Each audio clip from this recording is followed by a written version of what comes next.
All right, good morning, everyone. We're live here. We got a special guest on today. We got Dion from Dion Talk Financial Freedom, and we got Brandon built to rent Texas. So, good morning, everyone. Morning. Howdy. Excited to be here.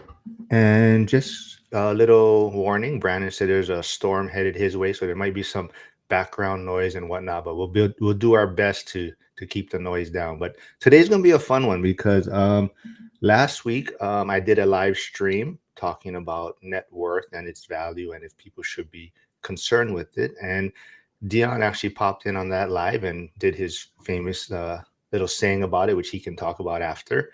And then Brandon messaged me later saying, "Oh, Dion, I have a different view on that." So I said, "Oh, we should have a fun debate on it." So yeah, Dion, maybe you can start and talk about how you like to explain or talk about net worth. So, a lot of people get hung up on net worth and they use it as a metric to judge success or failure. And I think it leads to failure if you use it as the metric to decide if you've been successful or not. Zuber from One Rental at a Time talks often about a friend of his who had a net worth in the whatever, how many digits, 10 millions is, and lost it all during a crash or a recession during the 2008 fun times that happened. So the person was probably looking at their net worth and thinking, based on my net worth, here's my level of risk that I can take. And other buy and hold investors who weren't looking at net worth, didn't even know their net worth, still have their portfolios today. All right, Brandon, do you want to kind of give your breakdown and thought on net worth? Sure. I mean, my breakdown is a little different. So we'll try to create, because you've been ginning up this controversy. I'm going to try my best. But I would say the discussion of what should you focus on, cash flow or net worth, I don't accept the premise. I don't accept it has to be either or.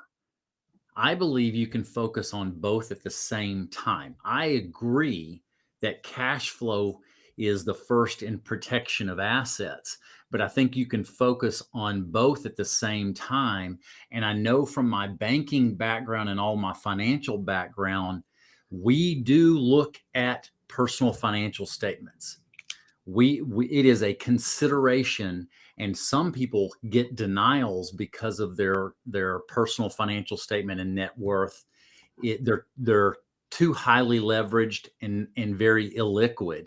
So I say the difference is I believe you can focus on both. So here's a question for you, Brandon.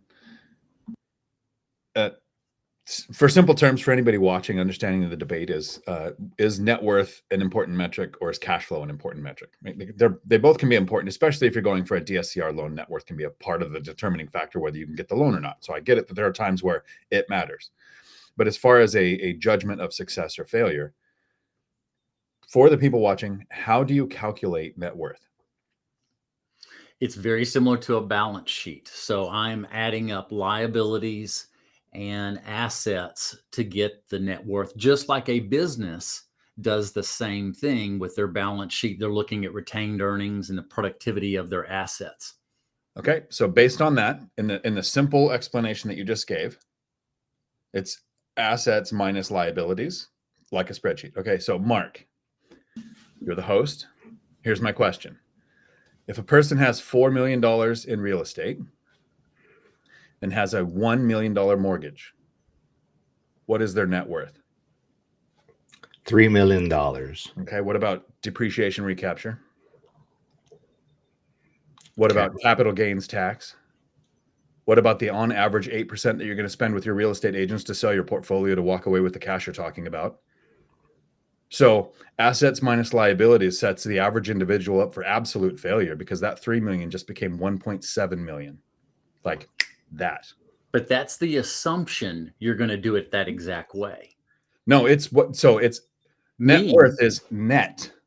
If I sold everything, the amount of cash I would have to walk away with.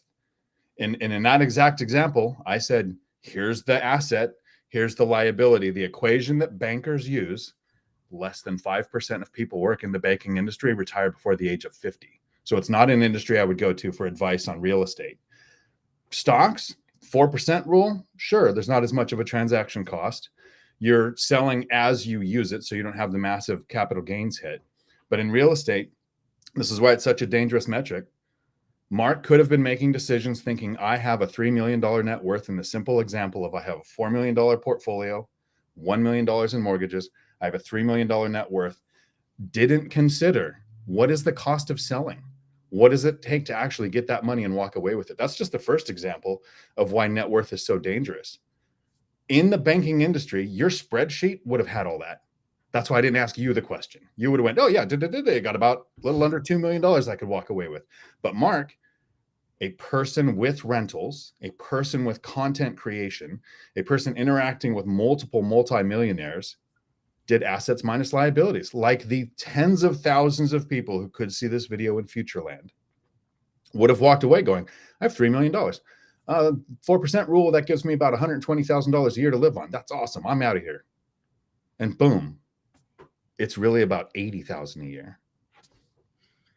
And I would agree with that, because there is a transfer cost, and some people have a higher transfer cost than others. Me, staying in the real estate industry, know that what my cost would be to sell it in a normal condition is going to cost me about 5%.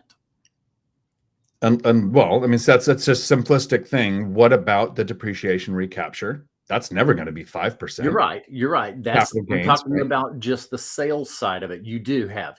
So you would have that depreciation recapture, and then you're going to have capital gains on that. I agree with those things, but I still track both, because if you look at history of some of the wealthiest, what we know is the Vanderbilts, I'm just drawing a blank on some, they don't sell their assets. They do tap into their assets, possibly. They use them to borrow against so that they never have to sell, and they can tap into that equity. And that is what I look at. Right. And so that's a good metric. And so here's a follow-up question. If somebody doesn't know what their net worth is, can they retire early? Absolutely, with cash flow. Okay. So if they don't know what their net worth is, they can retire early. If they don't know what their cash flow is, can they retire early? Probably not. But Okay, I would say, go ahead. Cash flow is a foundational skill, I believe. If we want to take it, Dion, you use something elementary school, junior high, high school, MBA. Here's what I would suggest. Is understanding cash flow and growing cash flow, I think, is an elementary skill. Heck, the professional athletes prove that out. They can grow cash flow, but they struggle in keeping wealth. I think learning how to translate cash flow, an elementary school skill set or an elementary skill set, into starting to build some wealth, maybe as a junior high skill set. Growing wealth is a high school skill set, and learning how to grow cash flow and grow wealth at the same time is a higher level skill set. So I have a favor to ask, Brandon. In the future, and in a way to help grow your channel that we're getting links to in the chat, because I'd like to help you with that. I would love it if you'd come on my channel, because I do have a couple of videos called the Real Estate Investing Education Timeline. I associate it with the K through 12. Yes. But this is, I can ask you a question and know where you're at. I would love for you to come on and take that last couple of minutes that you just did, and do a video, like the financial education timeline, so that you can, because that's not my wheelhouse. You just did it way more eloquently than I could. I'd love it if you just come on and go, when you're in kindergarten, here's how you look at money. When you get to elementary school, and just break it down. We'll do like a 10, 15-minute video. That was awesome. Sure. And I look at who I admire the most, and we all talk about him, as Ken McElroy. I think he is a master at this golden skill set of seeing it where he can maximize cash flow and maximize wealth building and equity accumulation at the same time. I look at him and he has mastered that skill set. So a follow-up question here, because this is the biggest flaw. Because I love Ken McElroy too. So everybody should be watching Ken McElroy's channel. He gets on there. He's the big syndication real estate guy, 10,000 units. And then his wife, Danielle, is on there with 3 paid off rentals. Might have 4 now, but it's a blend of information for the small and mighty versus the bigger investor. Mark, who do you think has had a bigger net worth, me or Nicolas Cage? Nicolas Cage. Okay. Here's why he's broke and said in interviews, I've had to work because I need the money. He's had a massive net worth. Net worth doesn't consider spending habits. Right. Whereas cash flow tells you, here's the money going out, here's the money coming in. If it's positive, great. If it's negative, I need to take action. And once something's measured, it can be improved. When you measure net worth, you have no idea if you're bleeding cash. You have no idea if money's growing or shrinking. So if you're tracking your net worth, there's more investors who diversify than the way I do things. I was up until a month ago 100% invested in one asset class, like all real estate, no stocks, no crypto, anything, right? So some people's net worth might be tied up in things like a business they're running or stocks, which can and have had a 30% reduction in value in a 24-hour period. So if somebody is making a decision and hasn't done the study or the research to build their buckets of this is my 4 years of cash, this is my 3 years of, all the research it takes to do that, the decisions we make based on cash flow determine whether we're going to have to go back to work or not. And the decisions we make with net worth can blow up in our face with things that are outside of our control. And I've shared my background has been in finance and real estate for 30 years. I was the one that did the analysis on everybody's company. So I do naturally think of my personal financial statement and my cash flow. I think of myself and my family as a small company. And so I analyze that way. When you analyze a company, actually one of the very most important statements is the statement of cash flow, which for us as individuals is our income and expenses. That is our statement of cash flow. So it's both. That's why I say I think we just have a little wrinkle on this. I do analyze my portfolio, all of my money. I do a statement of cash flow and say how much percentage am I saving over and above my expenses. So I'm making sure of that. And I'm looking at, I say our whole financial condition has 4 parts. Let me go through those. It is income and cash flow. I put that as number 1 because I agree with you. Nicolas Cage is negative cash flow. Nothing else. He needs to focus on that alone. He's got to get that solved. So that's the first one. Me and my background, I look at the personal financial statement and from a banking standpoint. Now, granted, I only stayed in banking to learn it because I knew I was going to do something afterwards. So I was one of those, I did it for 6 years and said, I'm learning how the wealthy make their money so that I can go apply it myself. Number 2 is cash position. And I say best practices to keep 10% in a cash or cash equivalents. The third is your investments, but then you're looking at leverage. Less leverage, a balance sheet shows stability and liquidity. The cash or the income shows your cash flow. So you want both. And that's why I say I focus on both. When I'm buying, I do the build to rent model. I'm looking at it saying, how can I create forced equity, which magnifies my net worth and have tremendous cash flow? I've got a video that it's coming out tomorrow. My cash on cash return is 14%. And I guarantee you that's probably in a lot of realms, that's pretty good. But then I built a lot of equity. This one had 23% equity over and above the build costs. I am looking at both, and I agree with you. We have to teach people the foundational skill that cash flow is king. That is the first and foremost thing. But then you go into how can I begin to build out both so that I can access that equity. And I'm thinking you and I are similar age. I'm 53. I'm assuming you're close to that. I turned 55 in like, I don't know, 2 days. Gotcha. Oh, I'm the young buck up here.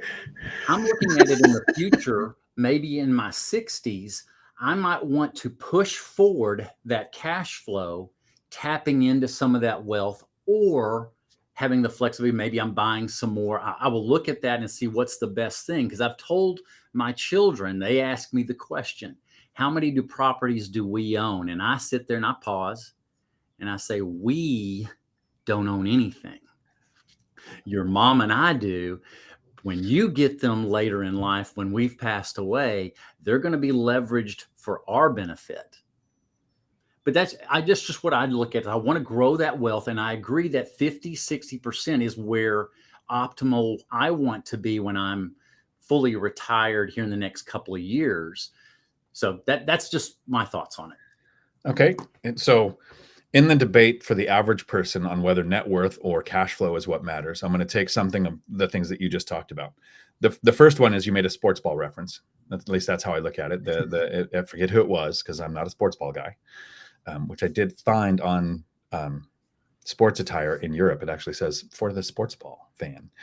The basketball player said, "We're not rich, I'm rich," to his kids. That's like a quote I've used many times. Mm-hmm.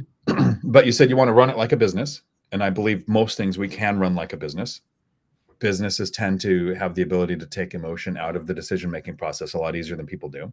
Sarah agrees with you. She says she runs her family like a business. I totally get it. So Mark, I'm going to put you in the spotlight again. You have, last time I checked, 14 rentals. What is it at now? Mine at 13 now. I turned mine into a rental, my primary. Okay. And so you have rentals, which technically is a business. Would you say that you run your life like a business too? Kind of like you look at the income and the cash flow and net worth and the way a business would? Yes. Okay. Explain to me what a zero-based budget is. I can't explain that off the top of my head. Tell me what a burn rate is. Basically, how much cash or money you're using up monthly, if you want to look at it monthly or on a daily basis for your expenses or running your operation. Okay, good. That was fairly close. It's the burn rate is the static charges, the constantly recurring fees that don't change when you change things like take a vacation or hire or fire or anything like that. So that was good. Most people aren't Brennan, haven't been in the industry and reviewed businesses. So making a decision saying, I run my family like a business when they haven't run a business is great for the people who have run a business. And I was demoted down to the president of a company and ran it for about a decade and had to go through way more training to know how to run a business than to be a Marine or to be a cop or to be a truck driver and take 105,500 pounds of hazmat down the freeway. That took like 4 weeks of training. To run a business was ongoing. Like there was never a year where I didn't do continued ongoing training on my own just to be better at what I was doing. So if I said, I kind of run my life like a business, I have that experience. Brandon has that experience. Mark, you have rentals. You are running a business and you don't know something very simple like a zero-based budget, which is what almost every business should do in November, just before the next year, to know what they should continue to do, should readjust the price on, or should shop around on better prices. And that's just one thing off the top of my head. There's 1,000 things businesses do that we don't do as a family. Businesses don't have kids that go and cost you $15,000 on a weekend because of some decision that they made. So the net worth argument versus cash flow for me is that the only reason I know my net worth is because I made a YouTube video in 2021 to try to figure out what happened first, $1 million in net worth versus $1 million in debt. I believe that Michael Zuber, with his finance background, would probably know what his net worth is. He does because of YouTube, and his loan structure has often gone to, you need to do a personal financial statement. You guys watch my content. I'll ask you this, Brandon. I haven't been fair by attacking Mark, Brandon. I started investing, started saving in like 2010 and retired in 2022. When do you think in my investing journey, I didn't start saving until I was 40. When do you think I did my first personal financial statement?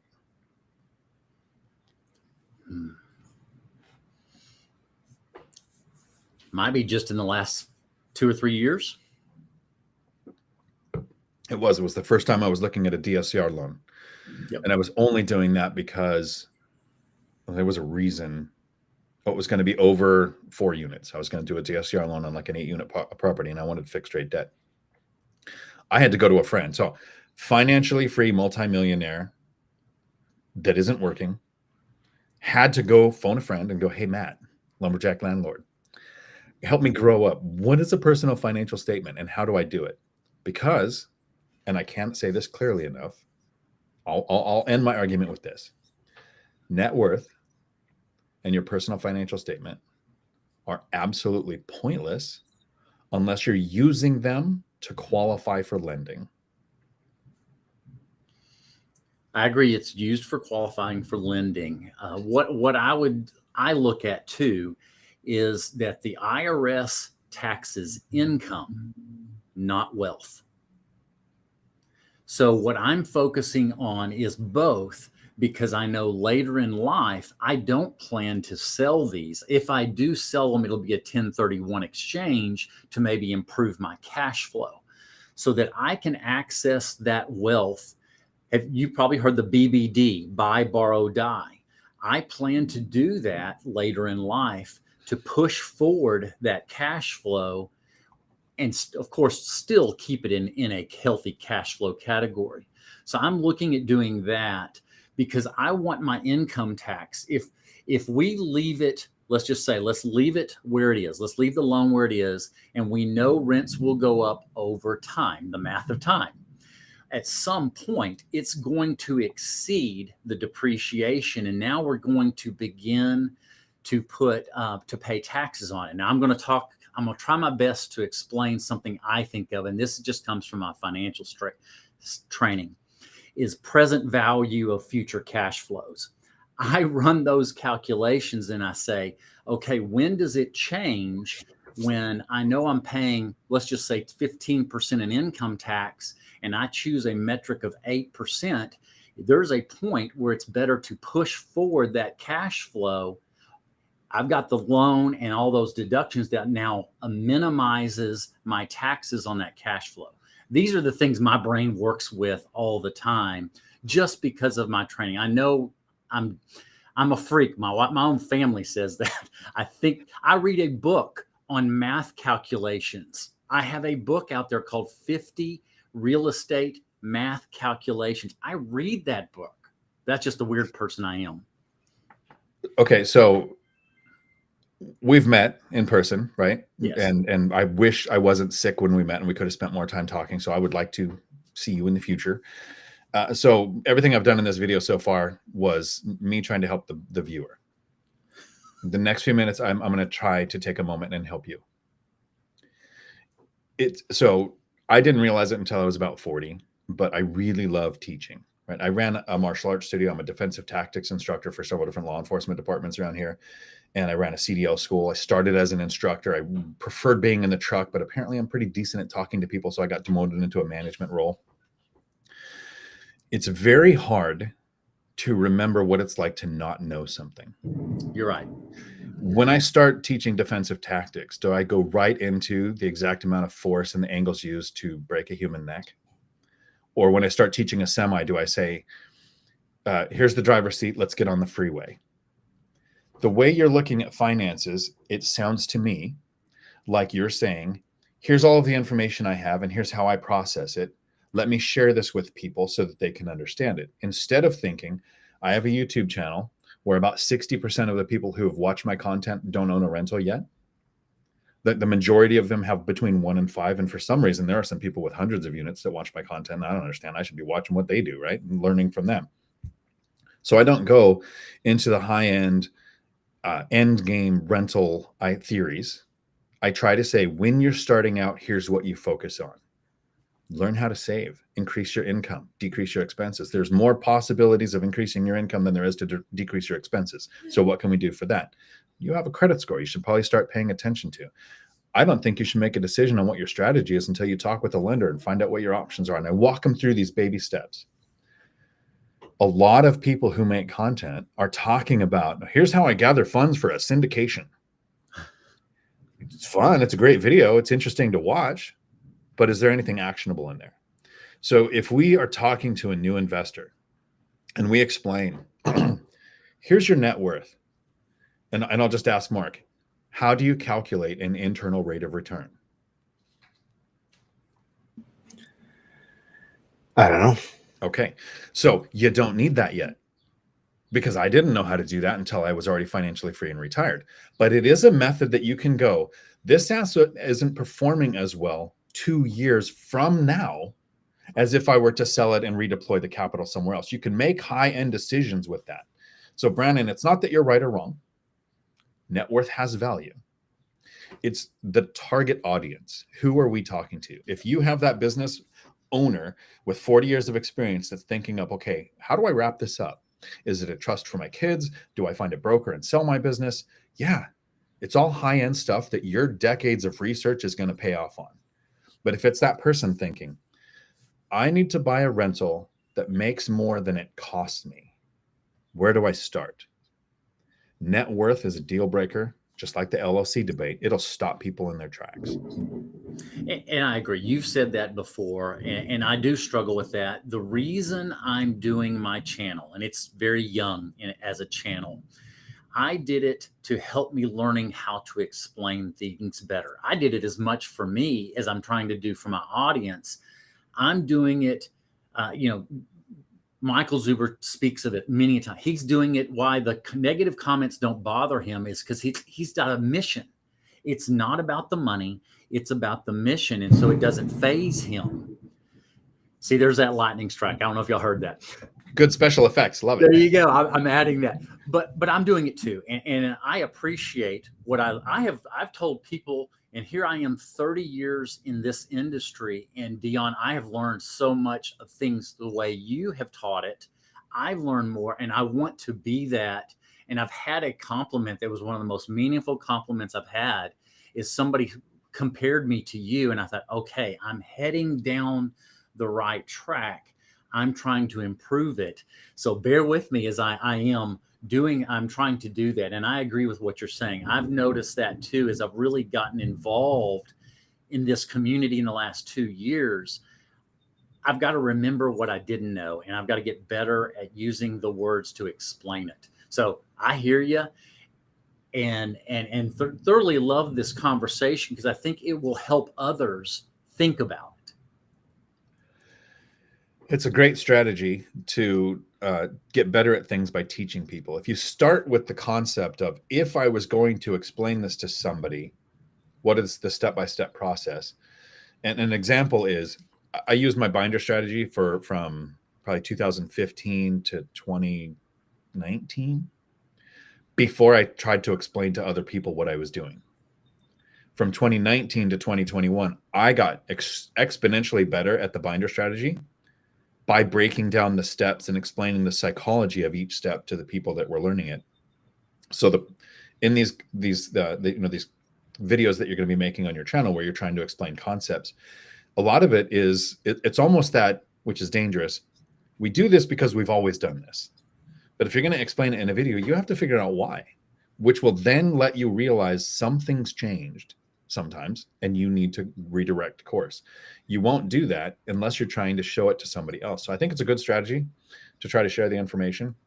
It goes to the principle. The teacher gets, if the teacher's doing it in the right perspective, they're the ones that learn the most. And that's why, as I'm explaining it, as you have explained it, we actually learn the most. And that's what I'm trying to do. But it also refines my communication skills. Yeah. And it's something I think we get better at the more we do. All Nighter Hider says, do we all agree that net worth and cash flow are tools with specific uses? I'll agree with that, Ryan. However, if we focus on cash flow in the first 5 years, I believe we'll reach financial freedom.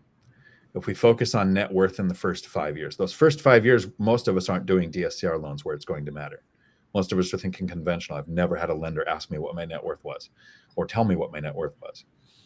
So I think while they have specific uses as tools, like an LLC, there are times you should have an LLC. I think focusing on it too early for the wrong reasons can stop people from investing. So that's why I think it's something to be careful with. All that, thank you for the comment.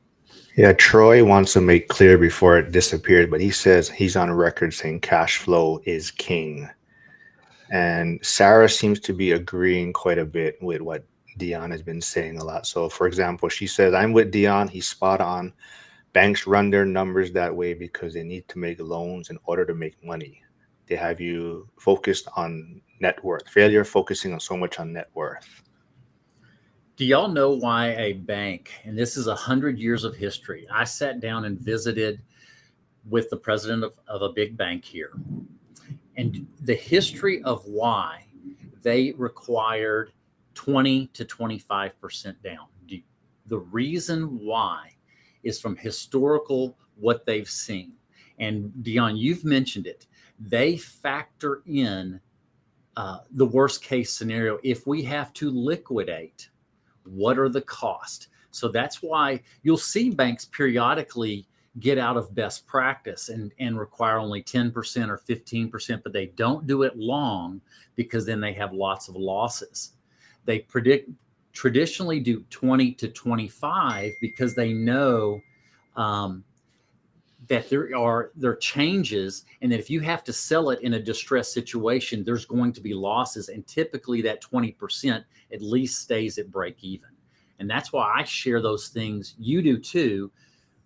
We don't want to be highly leveraged because if our business plan on cash flow is everything has to go sunshine and rainbows or I lose the property, I equate it all together. We want to have a healthy loan to value so that the asset protection is cash flows number one. You say it, and I love the SWAN account. I've used it. The cash flows one, SWAN accounts two, and then I would say equity in it is the third, or equity in a bunch of properties helps protect the long term.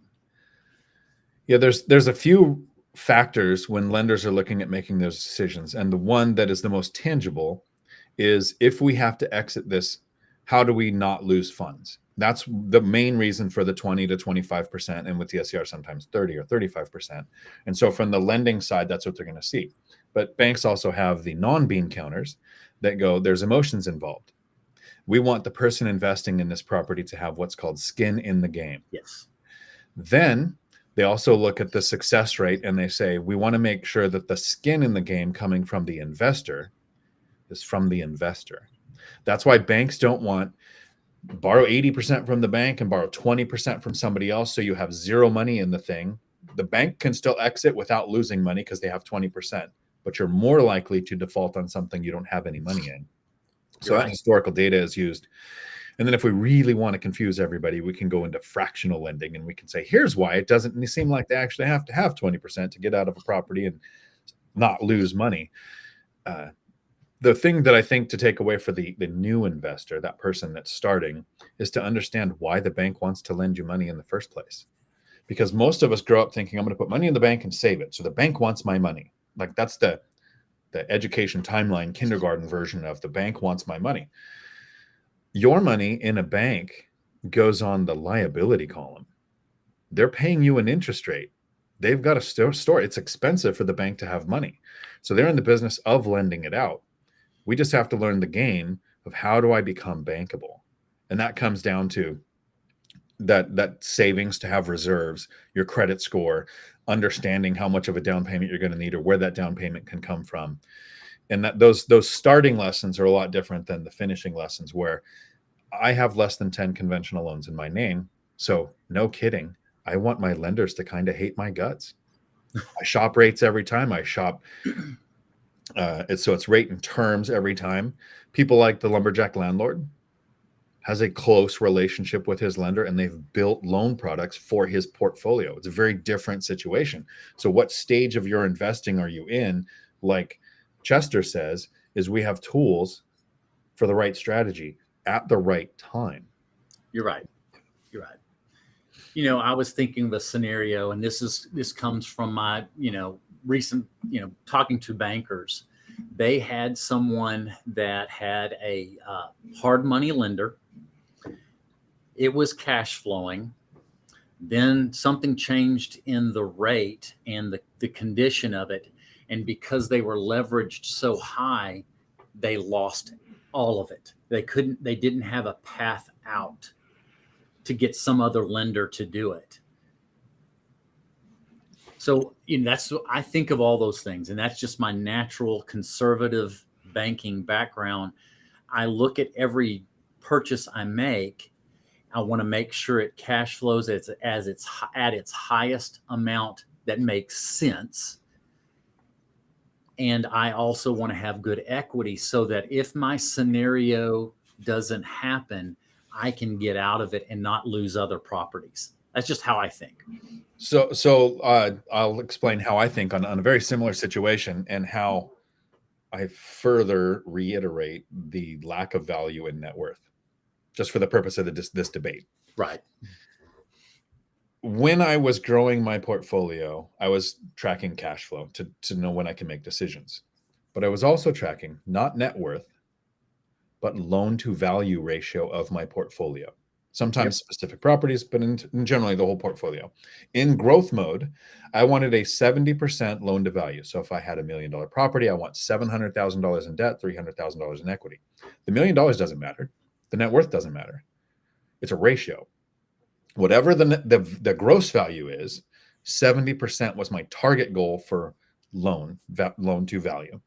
When I retired and I no longer have the confidence that comes from that drug that kills our dreams, the paycheck, I wanted a better, in my favor, loan to value ratio of 50%. And I've overshot it. I'm down around like 30% or something. So I'm probably going to just be adding debt without an actual intent to acquire properties. I want 50% loan to value because I want that levered appreciation, levered depreciation, the benefits that comes from having, a bank in first position, not to in any way impact or even know what it does to my net worth, but what does it do to my loan to value, which gives me that confidence to stay retired. And of course, while making those decisions, I will look at my cash flow because Michael Zuber's done it. He bought a property on Norris Drive, his first one. He ran out of money and he thought, okay, I'm going to do a cash out refinance or take out a HELOC or whatever he did. And he turned it into an alligator where it lost money to buy 2 more properties. Aggregate, great decision. In his mind, he created an alligator. He doesn't want to do that. So I will look at cash flow. I'll look at loan to value. So I actually have 2 major metrics that I'll look at. And I will only know my net worth if I make a YouTube video or if I go for a loan product that needs it. And I would say I agree with you. I look at that. I spend, and y'all are gonna just understand where I do my personal financial statement twice a year, down to as close as possible accurate. If I've thought of a property that I think has gone down in value, I will put it on there. And I track loan to value. Today, right at this moment, I'm at 61.3% loan to value. But I focus on it so that it expands. And what you're saying is you focus on your loan to value. Well, that affects your net worth, which also gives you options. There's a question mark from Paired if you want to get that out of the chat. Yeah. So, Brandon, I don't know if you want to answer this. This is Clay, I believe, tuning in from your channel. Are you able to get 30-year fixed rate financing in the name of an LLC, or are these in your personal name? For loans made to an LLC, I'm only able to get 5-year maturity, 20-year amortization. Yes, I just finished one roughly 30 days ago with a lender that was at the ORAD event in February. They require them all to be in an LLC. That is their requirement. I'm not certain, Dion, you might have more experience on DSCR. Some don't require them to be in an LLC. This one does, and locked in a 30-year in the fives, a 5.3 to be exact, 30 years fixed on this property. I have some in my personal name too. So the idea with lenders is there's two things to consider when you're thinking of lenders. First is they're not all made the same. And the second is the lender itself is not made the same. Anytime a lender tells you something, check again in 2 weeks. They have orders from on high on this is what our rates are, this is what our terms are, this is what we can offer, this is the loan product we want you to push the hardest because we have the best return on it. We'll never get the data on why they pushed something.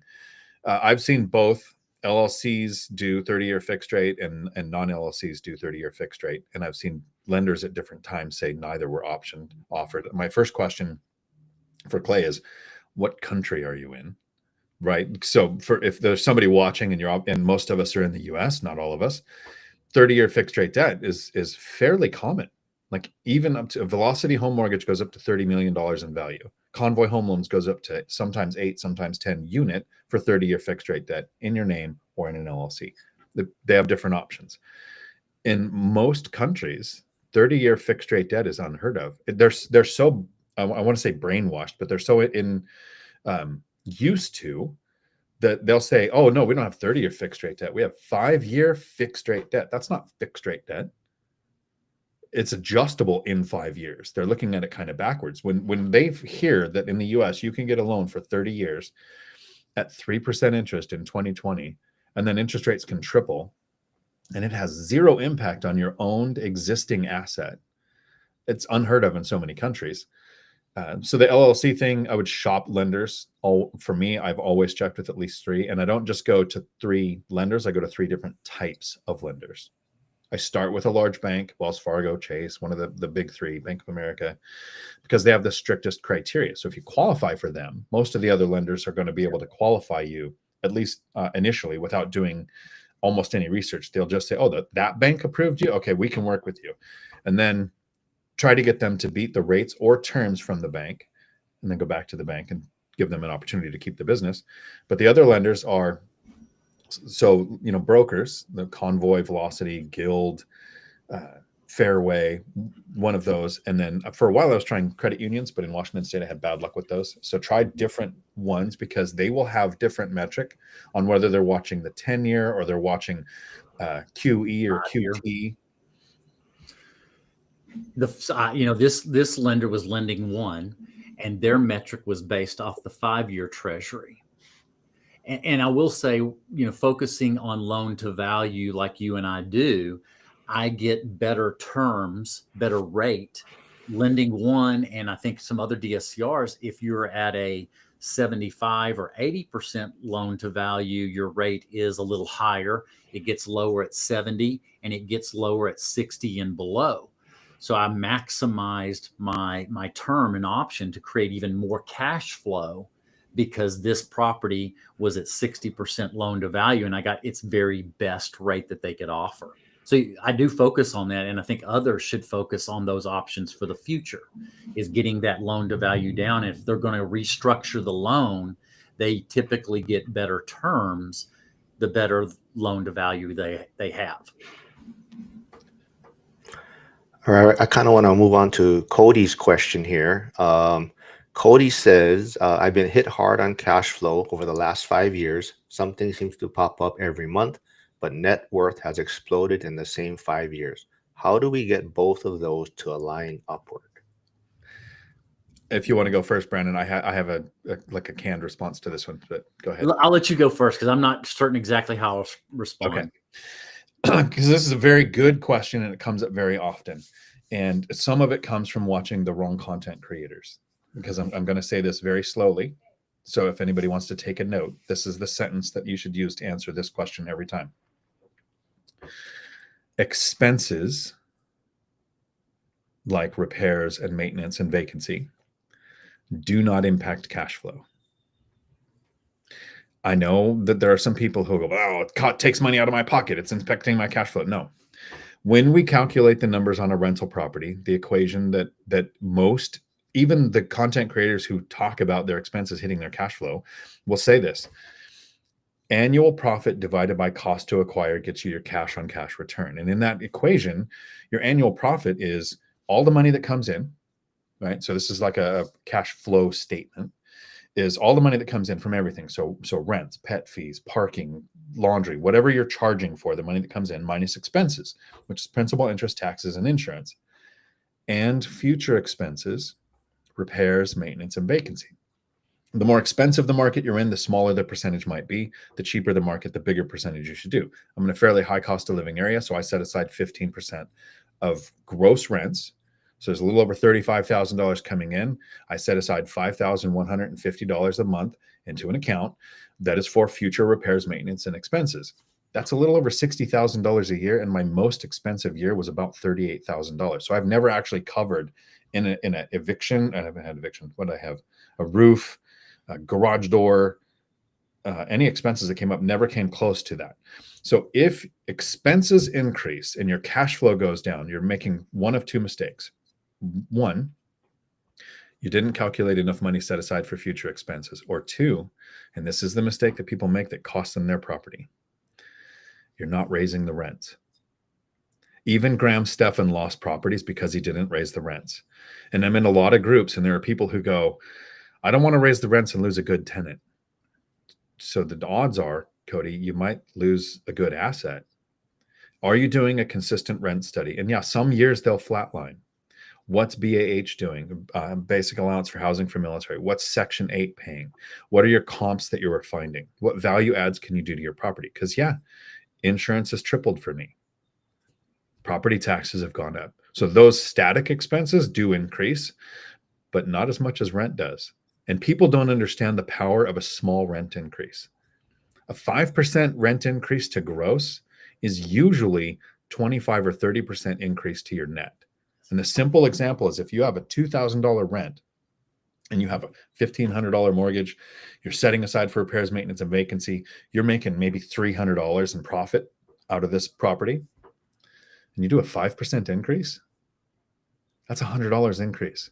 That's not $100 increase that covers, your expenses or anything. It's a $100 increase from what rent you were getting. So now instead of $300, you're getting $400 in profit. So as expenses increase, don't fall into the trap of that's a good tenant. They pay their rent on time. I haven't done any improvements, so why should I raise the rent? Calculate for future expenses in your metric so that expenses don't hit that. And make sure you're staying on top of your rents. It doesn't have to increase every year, but it does have to increase with what is happening with area average rents. And it's very rare for rents to go down, right? I mean, Mark, I don't know if you can share screens or whatever, but you can just Google historical rents since 1940. Rents have never once market-wide gone down ever. Not even in 2009. Rents went up in 2009 and 10 because there was more demand because people were losing their houses and becoming renters.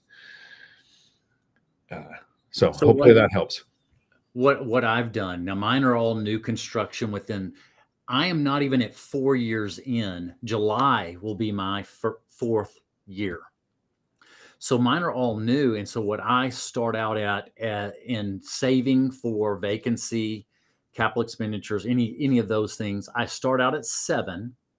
And then every other year I raise it by 1%. Because the first year I'm still getting builder warranty. So I don't have anything. But I'm raising it by 1% so that, because typically on new construction, your repairs don't typically start till about 8 years in as far as any long-term maintenance stuff. So by that time I'm already up in 10, 12%. I've built up a big reserve. I front-loaded building up that reserve because I don't have much expense. But I do say just recently, I decided to do, if you want to call it a capital improvement, I didn't have a fence on one of my properties. And I was telling everybody, trying to explain to them, I said, I'm not paying for this fence. I didn't pay for it.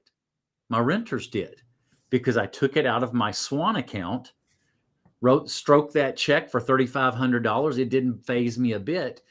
We manage about 250 doors for a bunch of other owners, and I watch them and how they operate. Some of them, they get in panic mode when there's expenses, and that's telling me they're living out of that income of the rent, and they're not saving back for the expenses that are going to happen. When I had to buy, I had one of I have enough dishwashers. One of them went bad. I didn't pay for that dishwasher. My renter did, because I'm saving for that. And same thing with the expenses. Typical expenses, if you include those, is about 30% over and above the mortgage. So if you're raising it by 100, it equates to that 30%. So it's like a 3 times magnified effect that goes to the bottom line in cash flow. I agree with that, because I look at those ratios and see the differences. And I'm like you, I believe in every other year raising it. So we're in alignment on this. Yeah, I believed in the every other year too, until Washington State just instituted rent control, and now I'm going to get stupid rich. It's going to triple my income. They're going to make you wealthy. Yeah. So it sucks for the tenants. And I literally emailed all of the tenants, hey, this year there's no planned rent increase unless this bill, then be able to bill, passes. If it does, then the increase is 7% plus inflation. So fingers crossed, it doesn't pass for you. And it did. So Cody, there are years where first of all, Murphy's fourth corollary, if a series of events can go wrong, they will, and in the worst possible order. So as your portfolio grows, your reserves need to grow too. And then I would ask, and this is more of like a rhetorical, think this through. Is your market an expensive market or a cheap market? And here's the example I'll use. I invest in around Tacoma and Olympia and Washington State. Average house here now costs $700,000. So I'm setting aside 15%. That ends up being, like I said, 60 grand a year on just 8 properties. Millennial Mike is investing in Gary, Indiana, where it's like 2 goats and a taco to buy a house. That the city actually had, if you buy a house, we give you one for free. They had a BOGO on houses that would need rehabbed, right? But that's how cheap the houses are. His rents are $900 to $1,200. My rents are $2,500 to $3,000. So if he was to just set aside 15%, it would be coming out of his pocket when he did a roof or a foundation repair or an eviction. Those costs are almost the same. Maybe his evictions are about half as much, but a roof is, the materials, they're nationwide materials. It's not like it's cheaper there than it is here. So he has to set aside 20 or 25% in order to have it's not reserves, but it's the cash flow that builds up. The caveat to this is, in the first year, it's always going to feel like it's coming out of your pocket. The mistake that some investors do is they think, okay, I've had that property for 5 years. I'm not going to set aside the 15% anymore. I'm going to take that and I'm going to buy the next place without having big reserves. So you have to understand that when the big expense happens, you were choosing to invest that money in the next property instead of continuing to grow your reserves. It's still coming out of that property's money that they're building up. And you have to have I took that. one of the things you had mentioned, and I've changed it a little bit, thinking through what's going to happen with my properties. You had said once before that once you hit a certain metric in your Swan account, you would take that money and put it into real estate. And I'm looking at that thinking, I first had a number, and then I thought, I think for this protection of my assets, I'm going to continue to let it grow. Maybe I will change over time and hit a ceiling, but I'm still in growth mode. So I want to make sure that I have plenty in those reserves. If it's a metric, I use a ratio of how many months if I had to pay it all. Is it 6 months of all the expenses? Do I get to 12 months? Well, I'm still far away from a general metric. So I am still putting money right now. I'm just at my 12th unit this month. I'm going to full disclosure. I've got 30 grand in there now, and I'm adding about 1,500 a month. Now, this summer, I might have a little bit of a vacancy. I am continuing to grow that and not going to have a ceiling, at least at this moment. I'm going to let that Swan account continue to grow. Maybe at some point I will hit a maximum, but right now I'm still growing, building that up when I'm not using it. So that's just what I'm doing. Yeah, and I believe the reserves is scaled based on the size of your portfolio. Yes. right? So if you got to the point where you had 10 properties and that was it, I don't want any more. I just want these 10. They cash flow everything I want. It's like 4 or 5 times what I need coming in.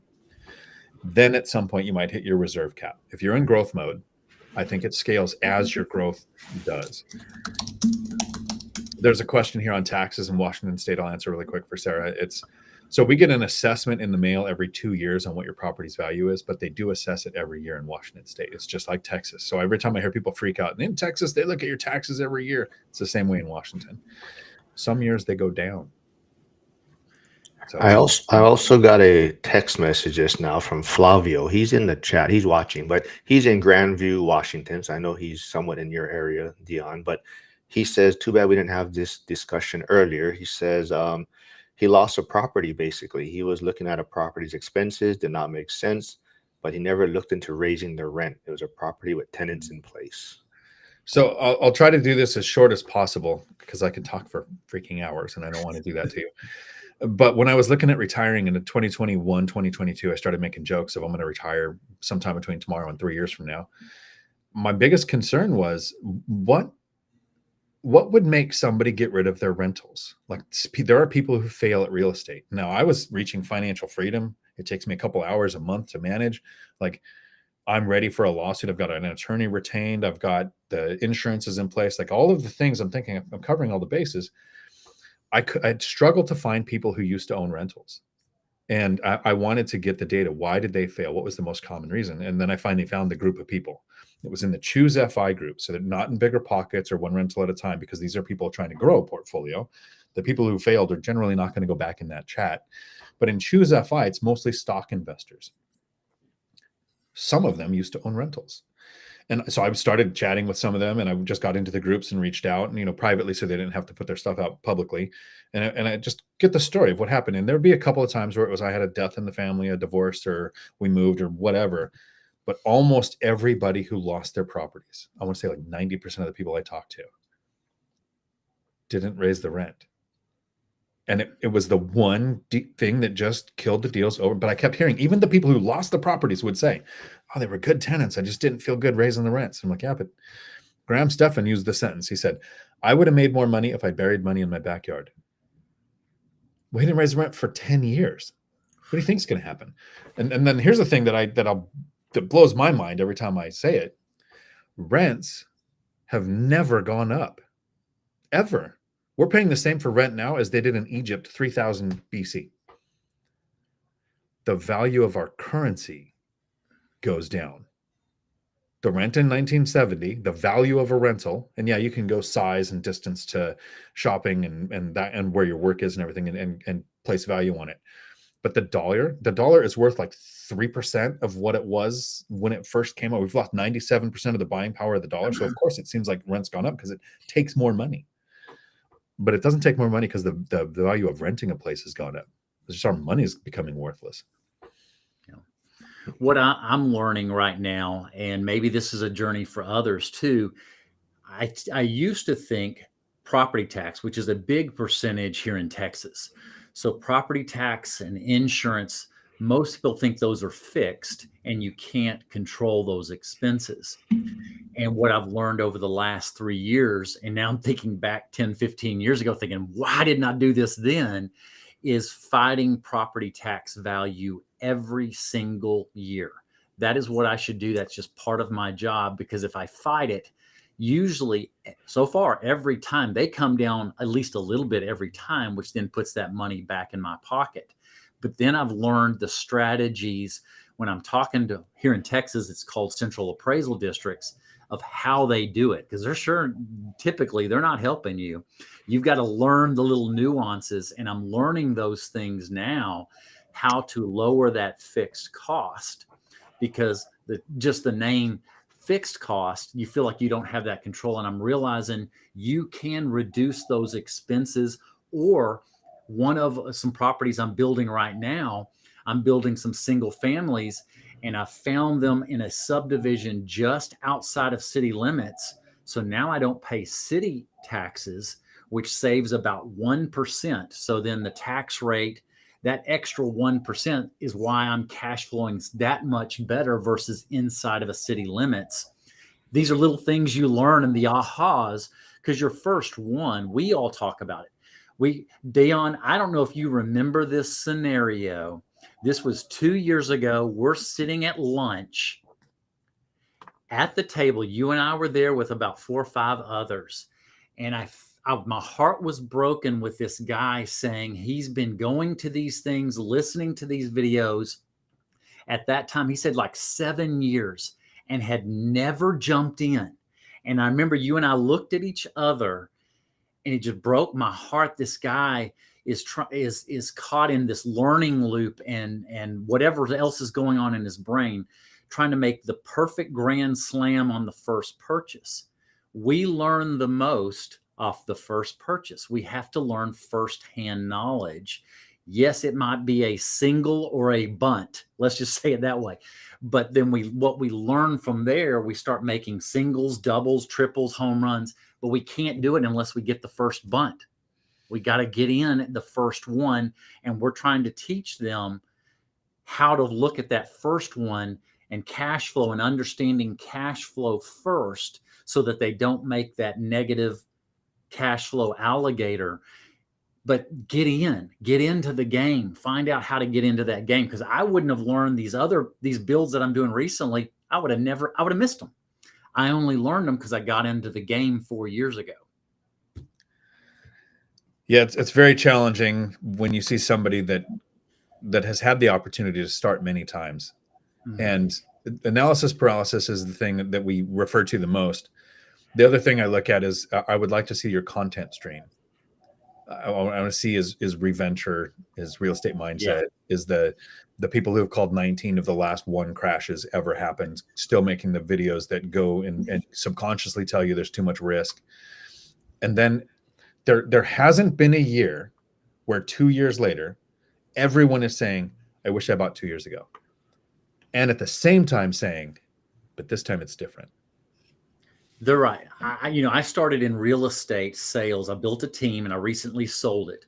I remember from 2010, and you go through it in the outline of all the theories of why it's going to crash every year or two. I listened to they never became a client, person after person saying, well, I'm going to wait till the next crash and the prices will come down. I've heard that from 2010 on. And I think back on those. So that was already conditioning me. And then looking at data. If we look at data, Fox News had an article back, this was 3 or 4 months ago. It's still out there. They looked at 10-year increments all the way. They used data back to 1940. And every 10-year increment, now they didn't put it together like I did because I printed the article and wrote the math. Every 10-year increment, how much the appreciation happened. The lowest appreciation was actually 2010 to 2020, but it was still 34%. That was the lowest amount. It over time, it works in your favor. Do you have to run, Dion? I have all the time you need. Okay. I scheduled today until 4. I can't do that. I've got a live stream today. Yeah. Okay. I saw some questions for you before Curtis has to go back to teaching, but PE turned RE is here. He says, when in growth mode, you said 70% loan to value. What do you think of a house hacker that only puts 5% down? It's what I did on my first duplex. Curtis, who was at our local Tacoma FI meetup last night. Good to see you again. That was an interesting conversation last night. It was somehow financial related because that was an aspect, but someday we should have some drinks and make that video on YouTube. Speaking of things that get you sued, the target goal is 70% loan to value. Correct. So I purchased the first duplex with 5% down. I'm not at 70% loan to value in that scenario. I saved for 2 years and bought the next duplex with a 20% down. So not only was it 20% down on the next duplex, but it was 2 years of appreciation, principal pay down on the duplex that I was in. So it's a target goal. And a lot of times the rules of thumb that people use, I want 1/3 military, 1/3 Section 8, 1/3 working or retired. And I don't believe I've ever actually hit that perfectly as a metric. It's a target goal.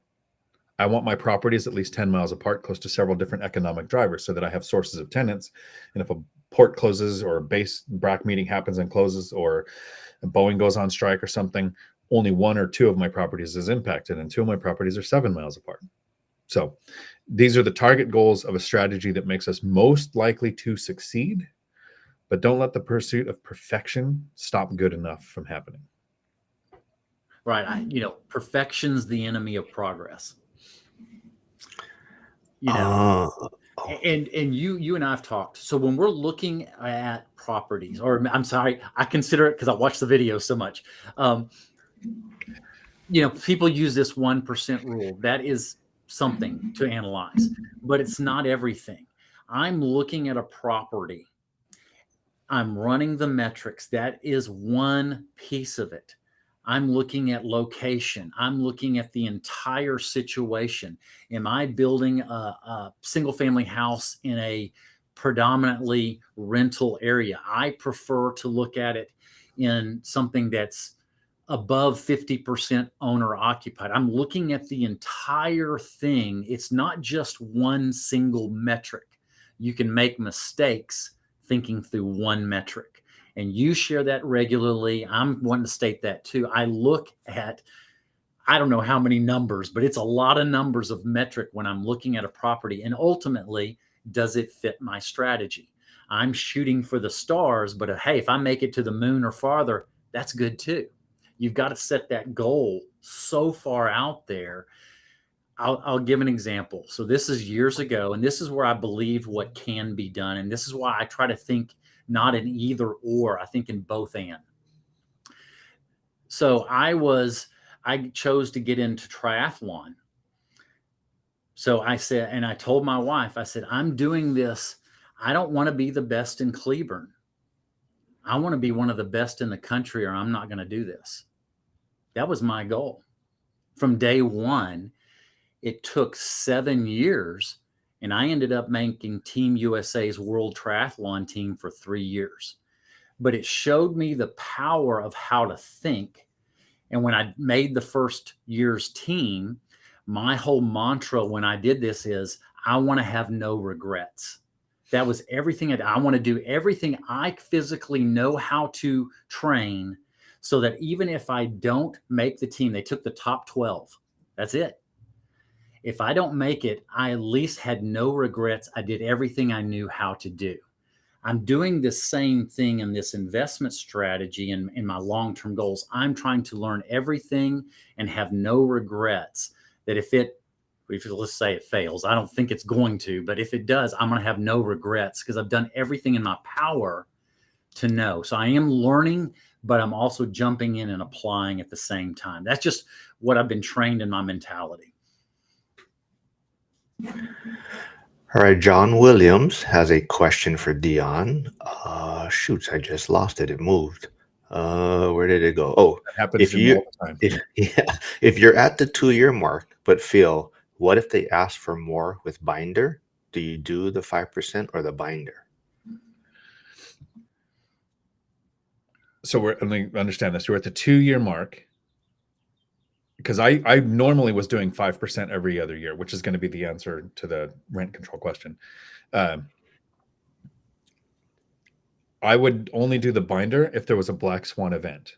This was up until this year. So an eviction moratorium, proposed rent control, anything like that, I'll use the binder again. But it was generally only used at acquisition, like a couple months after buying a property. And then it was 5% every other year. And setting that expectation with the tenant in that conversation, generally saying, unless there's something weird, there's no rent increase next year. And the following year, we're probably going to do 5%. Like, throw it out there verbally, but always have the caveat, unless something weird happens. So that when something weird happens, you use the binder strategy, which I actually used with rent control still. There was one I saw. Well, maybe I think they're talking about home insurance or warranties in the chat. So, do any of you have home warranties on your Go ahead, Connor. properties? I do not. In my experience, I've watched these home warranty companies.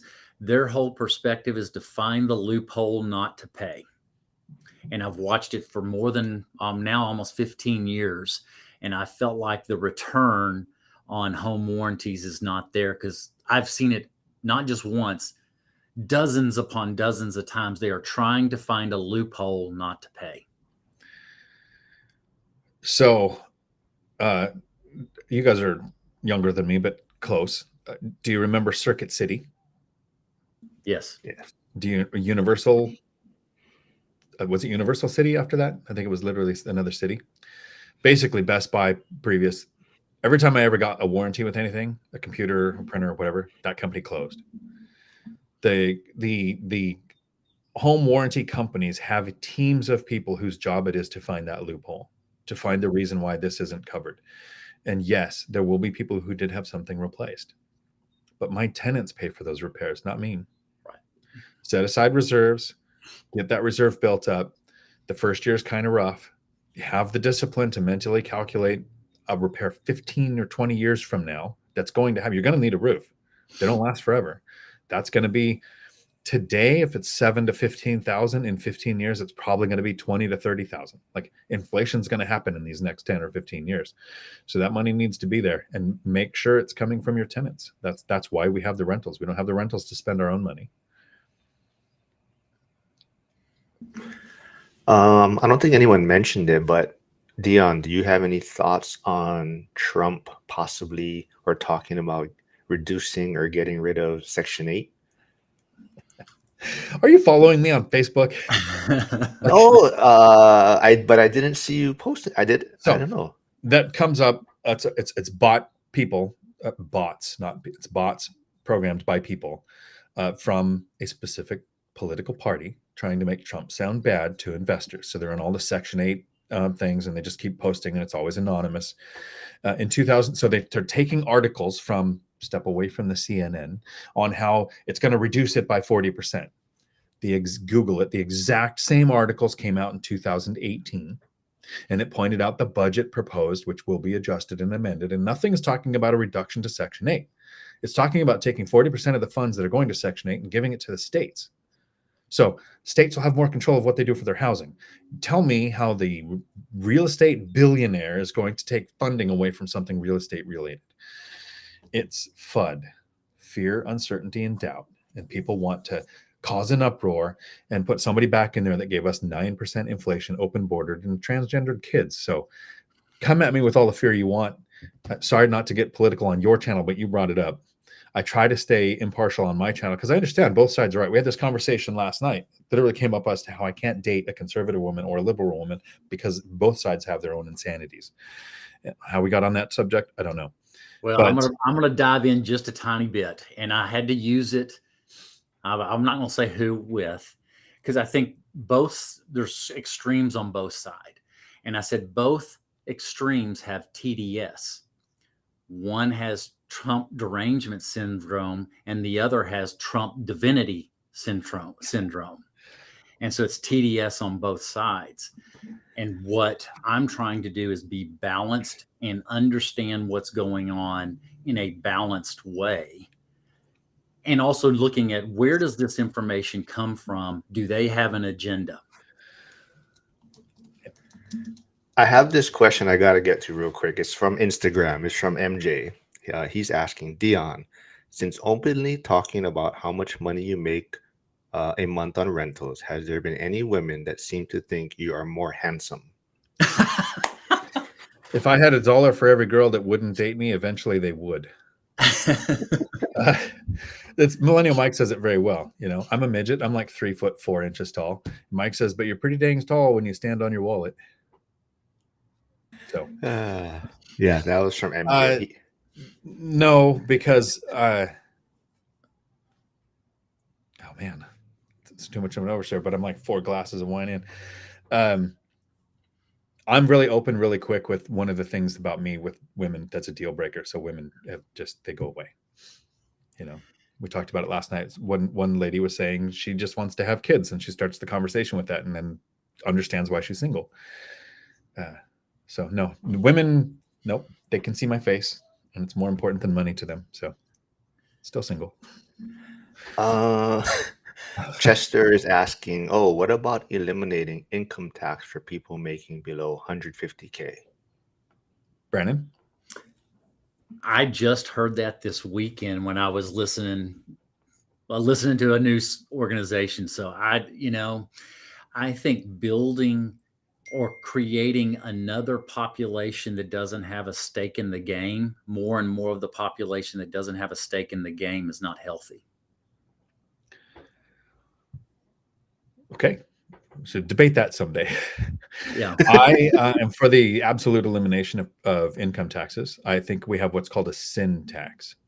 It's a sin tax. We don't want people to smoke, tax the crap out of cigarettes. We don't want people to drink, tax the crap out of alcohol. We don't want employees. The government doesn't want employees, and people don't understand that. They're like, oh, tax the rich. No, we need the rich. The rich provide the jobs, they create the housing, they do the investing. So what do? People like tax the rich. It sounds good, gets you votes. We don't have loopholes. We have a legal system that says I made $242,000 in profit last year and carried forward a loss to next year and paid zero in taxes. When I made $60,000 from my job, I paid a bunch of taxes. Sin tax. They do not want you to be an employee. They want you to be an investor. They want you to be an entrepreneur. We need innovation. We need housing. We need production. We need job creation. So people are punished for being middle class. It's very expensive to be poor. The poor people pay the most credit card interest rates, bank transaction fees, right? The middle class pays the most in taxes. So if we can take the middle class, the average income being 57,000 in the US, last data that I saw, it's probably changed already because it's a new week. But if you take middle class up to 150,000, we somehow stop taxing them. And then we remove, because there's several things in the proposal. 150,000 or less, no taxes. Tips, no taxes. Social Security, no taxes. Those are the people that need the tax benefits. So everybody blaming the billionaires. The billionaires are using the system as intended. Let's change the system. And yeah, somebody will probably figure out a way to make it cost more. Sales tax will become 20%. So we'll have a consumption tax. So you have to watch the system to figure out how to play your money right. But I'm all for it. And I think the people not having a stake in the game, it's a valid point. I'd have to think about it before I come up with a rebuttal. I don't know that I would have one.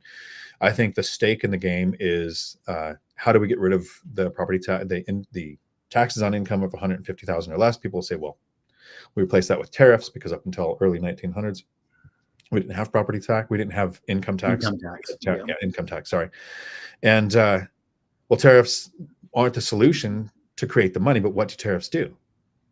Over the long term, they force employers to stop producing in sweatshops or slave labor factories in other countries where the regulations are less and the toxic chemicals can be put into everything, and they have to produce it in the US. And people will say, well, what about the cost of things? Well, yeah, things are going to cost more when all of a sudden US citizens start making $100,000 a year working in a warehouse making stuff. So it's a long game. The increase in expenses is going to be felt short term, but the increase in income is going to be felt long term. And so I'm all for property taxes or income taxes going away for everybody, because people complain about not taxing billionaires. Brandon, do you know Elon Musk's salary? Zero. I thought it was $1, like Zuckerberg. Maybe it is. Yeah, I think it has to be. It has to be $1, a recognizable amount, so that they don't pay income tax. Now, he did write an $11 billion tax payment, so he is paying his taxes, but it wasn't from income. It was from everything else he's doing. I think we got time for a few more before I got to get my son up for school. But Esther is here, pairing from Brandon's channel, and I know Dion met her, I think, at some Tacoma Fives, but she's asking, how about cost seg to 100%? So I know Trump is probably proposing to bring that back. So have you done any cost seg before, Brandon or Dion? I have on a couple of properties. I'm looking at it again for 2024. I'm meeting with the CPA on Thursday. So I'm looking forward to that. I'm not saying it's the right thing on every property. I'm looking at the situation and seeing what's the right for my situation. So to say everybody should do it or nobody should do it is not the correct answer. You need to look at your situation and figure out if it's the right situation for you. The other thing I know, Dion, you'll want to say something too on that. The other thing that I heard was that they're talking about raising the property tax cap. Right now it's $10,000. And I know here in Texas, the vast majority now are paying well over 10,000. And they're talking about raising it. What I heard on Saturday is possibly up to 30,000 as the cap. I wondered from the day it was put into to law, why didn't they put it as a metric off of CPI so that it grew over time? I think these hard caps create you having to readdress it all the time. Why don't they do something where they set a number and say it grows by whatever CPI or whatever that number would be? That's another thing that there's a benefit for some of us too. Imagine that IRS 121 rule if they did that with the CPI. Because right now it's exactly what it was when it came out. 250,000 if you're single, 500,000 if you're married. It would be in the millions. So here's what I like about this cost segregation to 100%, Esther, to answer your question. First, Brandon absolutely nailed it. I've never done a cost seg, don't want the impact. My situation doesn't call for it. I'm not a real estate professional. I don't have a high income W-2 that can be offset by that. So right now, cost segregation generally takes 25% of your depreciation up front, right? It pulls in those 5, 10, and 15-year depreciable asset aspects into year one. I don't want only 75% of my depreciation left going forward because I want all of my properties to perform better than my marriages, right? Until death do us part. I don't plan on selling. So I want the depreciation over the full length of the ownership of the property. What I really like about 100% cost seg is it spurs transactions. And right now what we have is a crash in transactions. There will be people who do a 100% cost segregation. This year looks great. Now they have no depreciation for the remainder of that property's ownership. So they're going to be encouraged to do a 1031 and delay until their kids inherit it and get the stepped up basis to reset those taxes, not end up paying them. And what we have is in a normal year, 2018 and 19, we were doing over 6 million transactions a year in real estate. And we've lost a third of that. We're averaging around 4 million a year right now for the last several years. We have the interest rate lock. We have a lack in inventory. We have a lack of building. We've got all kinds of factors that contribute to that. But if you have people saying, I have no depreciation left, I had a great year last year, but if I sell this, I can 1031 these gains to a new property, possibly set up another cost seg, possibly offset more from their W-2. I really like it for that aspect of it. All right, I just want to say, everyone, I put Ray's channel in the chat. So Ray just started a new channel, What Pros Do. So go check it out. He has some cool editing going on. But Ray is also tuning in from Instagram. So he says, hold up, I thought this is going to be a WWE match. They're being way too nice. I was expecting a choke. That's what I said. So I said he's going to have to rewatch the live. But everyone, if you haven't, please go subscribe to Ray's channel. We're trying to get him to 50 so he can start doing some live streams. Also, there is. Can I respond a little bit to that? Go ahead. Yeah. I told Dion, I am not a conflict person. That's what I hate. But somebody that wants to learn doesn't live in conflict. A person that's willing to hear somebody else's perspective, they can then make the decision whether they agree or disagree. But how you learn is not by living in conflict, because then your brain shuts down. So it's a discussion that we might see it a little different, but I'm listening to what a person's saying and say, maybe there's a grain of truth in there that I need to think about. So I want to stay in a learning mode. So that's just who I am. Absolutely. There is one great question from Harrison, though. I want to maybe wrap up it down. Where did it go? It was about onshore. Oh, would you both support tax incentives for onshoring manufacturing, even if those jobs use robotics? No answer, Brandon, immediately, because I've got one. Bringing jobs, and there will be some jobs, creates income for the country. It raises the boat, a little bit. So I'm open to it. I'd have to have more detail. Why are people so angry when we take away their slaves? Who will pick the cotton? Who will farm the farmlands? Bill Maher actually just said, "Why would we bring manufacturing back? Who wants to work a manufacturing job?" Yeah, fine. Robotics is great. The industry to build that isn't there. We're decades away from it. You do have more automation going on. Anything that brings jobs back to our country, I'm a uh, there's got to be a better word than a patriot because that has so many negative connotations. But I've been all around the world. I've done it in uniform and I've done it out of uniform. And I've actually been to the countries where they chant "Death to America" every morning as their pledge of allegiance. We need to put our country first. And how Mhm. many? This is, I mean, I'm quoting memes really. How many billions do we send to other countries when they have an earthquake or when they have a tsunami or when they have an invasion? Literally, Desert Storm and Desert Shield happened because one country took another country over. How many countries sent billions to the flood victims or the fire victims in Hawaii or California? Where did that money come from? We need to onshore as much as possible. And everybody says, well, we exist in a global a global economy. Sure, but it starts at home. And with that, if you're onshore, it keeps the money within the United States. If it's offshore, it is a transfer of wealth from one country to another.